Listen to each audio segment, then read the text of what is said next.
saja lagi ke Ustadz Fahmi ya. Ustadz Fahmi, Ya. ini kan bangsa dari Sentot Mustiaji. Bangsa yang baik adalah bangsa yang menghargai adat istiadat dan budaya leluhur. Syirik adanya di dalam hati manusia. Ini begini Ustadz itu ya. Bagaimana Anda?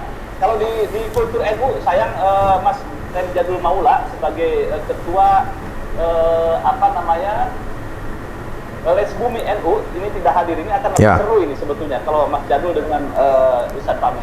Ustadz Fahmi, ini bagaimana nih Anda menanggapinya? Ya, posisi saya di sini adalah diundang mewakili Muhammadiyah, artinya berbicara dengan perspektif Islam yang dianut, yang kemudian dipraktekkan di internal Muhammadiyah ya. Kami di Muhammadiyah itu ya dalam perspektif Islam ini tidak memusuhi adat istiadat, tetapi yang ada adalah kita harus melakukan islamisasi budaya, islamisasi adat ya. Adat yang kalau sesuai dengan ajaran Islam, ajarannya itu mengenai tauhid, kemudian sesuai dengan paham bagaimana qadha takdir Allah itu tidak akan berubah sesuai dengan apa yang kita harapkan dengan bantuan di luar daripada kekuatan Allah Subhanahu wa taala.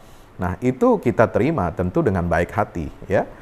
Tetapi kalau ada hal-hal yang dapat mengurangi, saya tidak mengatakan itu kemudian akan menghilangkan iman, menghilangkan tauhid, tentu tidak. Ya, tauhid itu semua kaum muslimin itu sudah bersyahadat tidak ada Tuhan kecuali Allah, bahwasanya Nabi Muhammad adalah utusan Allah, itu pasti. Ya, sedikit banyak itu sudah tertanam dalam jiwa kita. Tetapi dalam perspektif Muhammadiyah, apakah adat itu bisa mengurangi, mengikis ya, atau bagaimana ya? Apakah dia mempertebal atau meningkatkan keimanan kita, tauhid kita kepada Allah Ta'ala? Itu satu. Yang kedua ya, syirik itu bukan hanya dalam persoalan hati. Ada dua, syirik itu ada syirik yang khafi, ada yang tersembunyi, ada yang bisa dilihat oleh kasat mata. Yang khafi itu adalah ketika seorang itu menyekutukan Allah dalam amalnya, niatnya bukan tulus untuk Allah. Itulah ada yang namanya riya. Nah, itu yang tersembunyi, itu yang tidak kita ketahui ketika seorang beramal sesuatu, sholat, zakat, puasa, meresmikan rumah baru, kendaraan baru, tapi ingin dipuji, ingin dibangga, kemudian ingin dibangga-banggakan, ingin dilihat orang, dan lain sebagainya. Nah, itu yang disebut dengan riya, itu syirik yang kecil, syirik yang tersembunyi. Ada lagi yang syirik akbar, itu syirik yang seperti pemujaan, ya, menunduk atau sujud atau ruku kepada benda-benda selain Allah Subhanahu wa Ta'ala dengan tujuan untuk mengagungkan, ya, atau menyejajarkan makhluk itu sama dengan Allah, memiliki kekuatan yang sama dengan Tuhan yang Maha Esa yang kita sembah ya. Nah, jika itu, itu kan sesuatu yang kasat mata, seperti misalnya musyrikin Quraisy ya, menyembah patung berhala. Nah, itu syirik akbar. Ya, kemudian seperti misalnya ya umat agama lain ya, dalam perspektif Islam ini ya kita bicara menyembah Tuhan selain Allah, ya, sujud kepada selain Allah, memuji kepada selain Allah, itu jelas kafir. Itu jelas syirik kepada Allah Subhanahu wa Ta'ala. Nah, itu yang dikatakan syirik. Jadi ada yang tersembunyi tidak bisa kita lihat, ada yang kelihatan. Nah, dalam persoalan ini kita bicara tentang adat istiadat, saya kira dimanapun ada ya, di suku Jawa, Sumatera, bahkan di Minangkabau, Aceh, yang kental Islamnya sekalipun, seperti misalnya di Bima, Sumba, Madura, ya, bahkan Betawi, itu adat istiadatnya itu semua sudah disesuaikan dengan pandangan hidup Islam. Ya, mulai dari misalnya di Jawa ada wayang, itu sudah diislamisasi ya, tentu dengan istilah dan kemudian konten yang sudah disesuaikan dengan ajaran tauhid. Tidak seperti yang diajarkan dalam mitologi Hindu, mitologi Mahabharata, Ramasinta dan sebagainya. Ya, ada yang bersifat Islami gitu ya dalam wayang itu. Tapi ada juga yang sekarang dipertahankan yang tidak Islami, tidak menggunakan cara pandang Islam. Nah, ini yang tidak bersesuaian dengan Islam, kan begitu.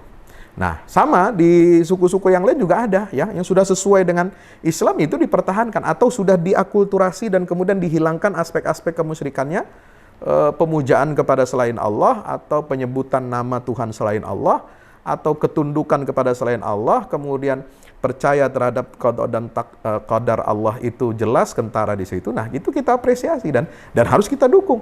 Jadi antara agama dan adat istiadat budaya itu tidak saling menafikan. Artinya bisa mengisi ya.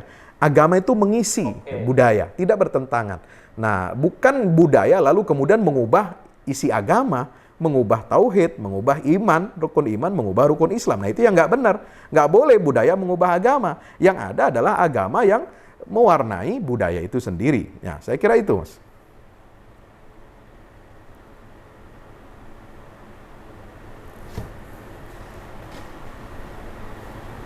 Ini ada beberapa pernyataan ya dari netizen ya. Benar Nurul, maaf. Bagaimana yang nyembah baliho dan yang cium syirik apa enggak gitu ya, mencium kaki ini. Yang menyembah selain ini Rasulullah Allah itu. Iya. Tadi saya sekilas terus kemudian dari Ahmad Fauzan, Pak Ustadz, mengambil tanah, air atau lainnya dari peninggalan leluhur apa termasuk syirik? Kan tidak ada ini. Mengambil tanah kemudian kemudian ini kan kalau sekedar mengambil begini,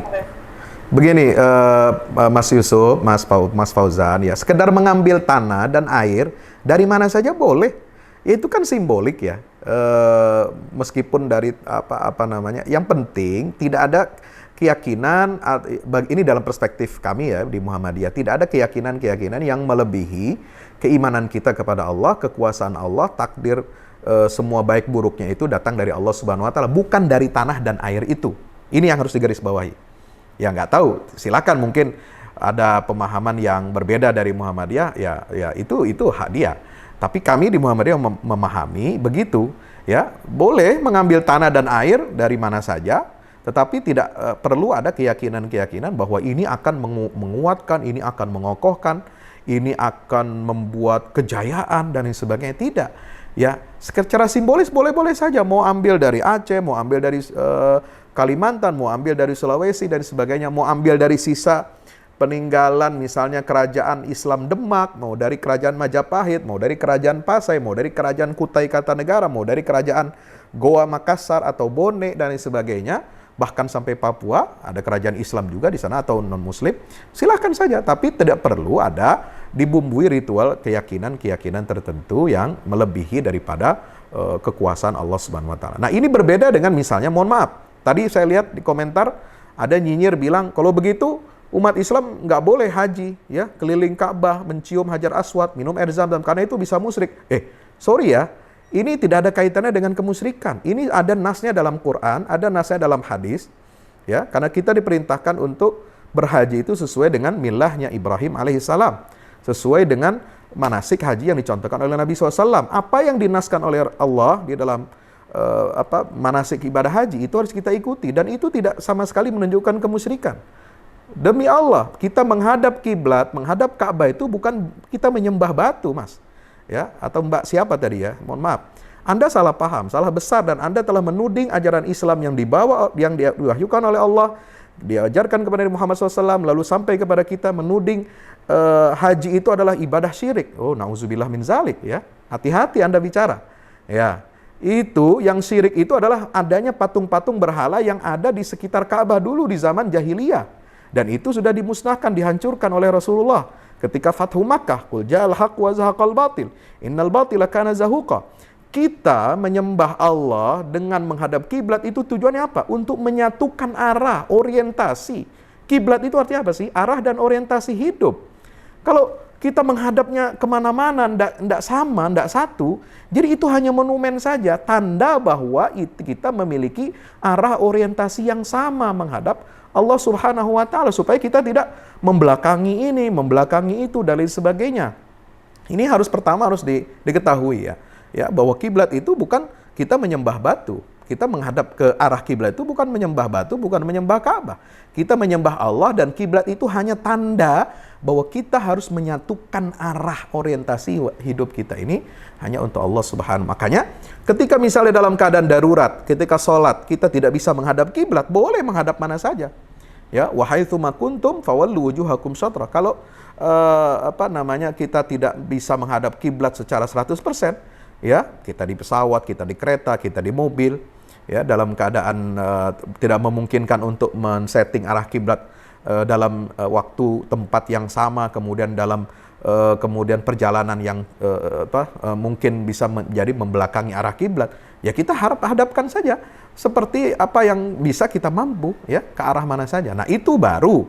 Tapi ketika dalam keadaan normal kita harus menghadap orientasi yang sama. Jadi, nah, menyium Hajar Aswad itu juga bukan kita mengkuduskan atau seperti ucapan Umar bin Khattab, kalau bukan karena aku melihat Rasulullah mencium Hajar Aswad, maka aku tidak akan mencium kamu.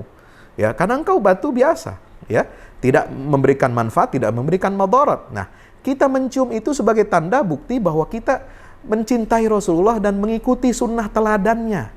Ya, nah itu, apalagi ada hadis mengatakan Hajar Aswad itu adalah yaminullahi fil ard. Itu menunjukkan tanda, ya, bahwa keberadaan Allah, wujud Allah itu diwakili oleh Hajar Aswad, bukan wujud Allah ada di situ.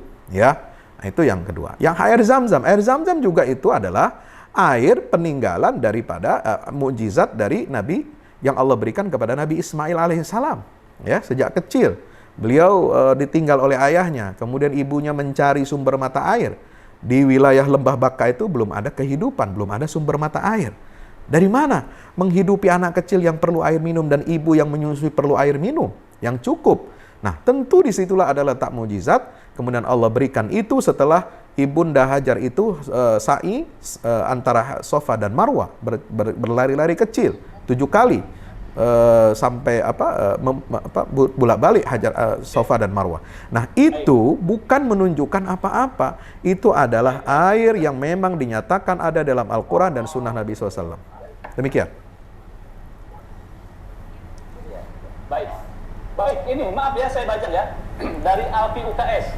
Yang pasti jelas orang Muhammadiyah lihat ritual gitu jelas pingsan. Ini. Risi musyriknya dikuatin risi musyriknya dikeluarin kalau nggak salah. Negara itu bukan agama, Ustaz. Negara itu milik semua agama. Juga gubernur itu nggak semuanya Islam. Nah, ini oh ya, silakan. Kalau gubernur yang non Muslim dia mau ngapain aja itu berbeda hukumnya. Ya, tadi kan Ustadz Tony Rosid juga sudah menjelaskan. Jadi ini bukan hanya saya yang mengatakan begitu. Ya, dia mau seperti apapun itu terserah dia sesuai dengan keyakinan dia. Tapi kita kalau orang Islam itu kan terikat dengan hukum agama. Ya, selamatan, syukuran saja kan ada aturannya dalam Islam toh. Bahkan di NU sendiri saya juga mendengar itu ada aturan-aturannya. Ya, bagaimana ini bisa dikatakan Islami atau tidak begitu ya. Ya, jadi saya katakan ini kan menurut perspektif Muhammadiyah. Ya, saya diundangkan untuk bicara itu. Kalau saya nggak sampaikan itu, ya berarti undangan ini untuk apa? Jadi Anda jangan nyinyir gitu ya. Ya, kenapa masalah buat ente? Kan nggak ada masalah toh. Kita juga punya hak untuk beragama seperti yang diyakini oleh Muhammadiyah gitu ya. Seperti yang kami yakini dalam ajaran Al-Quran dan Sunnah. Demikian. Bung Tony Rosid mendengar pernyataan saya, suara saya. Halo? Ya, dengar. Oke, silakan Bung Tony. Ini rupanya luar biasa ini sambutan dari netizen ini. Ada yang mengatakan, Pak Ustadz, para gubernur mengambil tanah air dari tempat masing-masing itu sebagai simbol Nusantara, bukan disembah. Kemudian juga ada juga ini, rupanya sangat beragam. Kalau bagi kadun sih semua pasti dibid'ahkan, disirikkan. Kapan mau maju Dun bangsa kita? Kalau masih meributkan hal yang remeh-temeh ini. Silakan Bung Tony Rosid. Nanti lanjut ke Ustadz Fahmi. Silakan.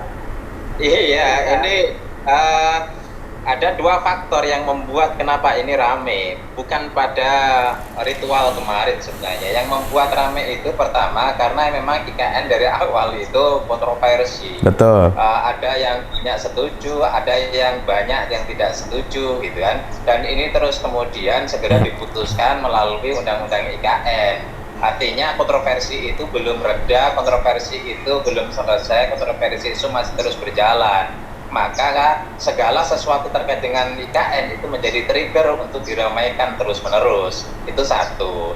Yang kemudian kedua adalah masyarakat itu terbelah sehingga pandangannya itu bergantung pada kelompok mana. Ya, pandangan-pandangan itu lebih banyak tidak objektif lagi, tetapi lebih partisan. Kalau kelompok yang mendukung, pandangannya akan tercenderung negatif terhadap prosesi apapun terkait dengan IKN. Yang tidak mendukung, prosesi apapun yang terhadap IKN negatif. Mas Yusuf, mohon maaf, saya izin keluar dulu karena saya ada acara pengajian Zoom meeting ini. Pukul persis waktu sekarang habis zuhur. Ya, mohon izin. Siap. Lanjut, Ustaz Tony lanjut ya. Makasih. Ini saya di MTXL ya. Ini anu swasta, bukan BUMN ya, tenang. Ya, masih diterima saya.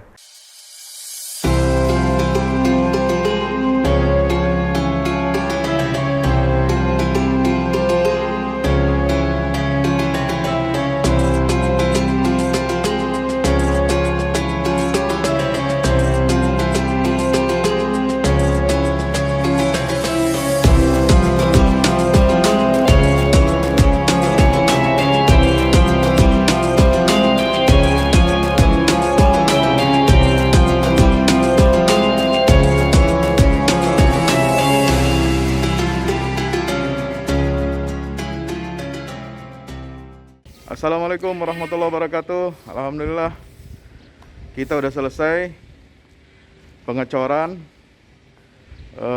rooftop ya. Itu tangga buat ke bawah. Yang ini di atas buat toren 2 biji. Ini semua udah dikeliling tembok. Ya, ini untuk lantai paling atas buat futsal, buat jemuran, buat tanaman hidroponik juga ntar insya Allah ya. Terus support ya teman-teman. Alhamdulillah terus selesai pengecorannya semuanya ya. Ini progres kita terbaru dan jadi buat olahraga, buat utilities ya, multiguna. Nah, kita turun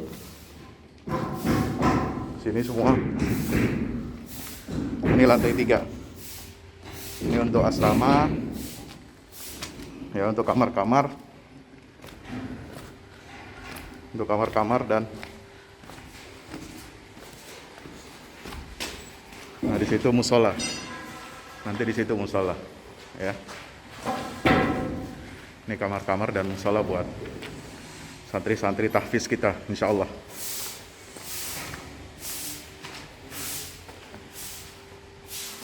Nah, ini lantai 2 kita turun.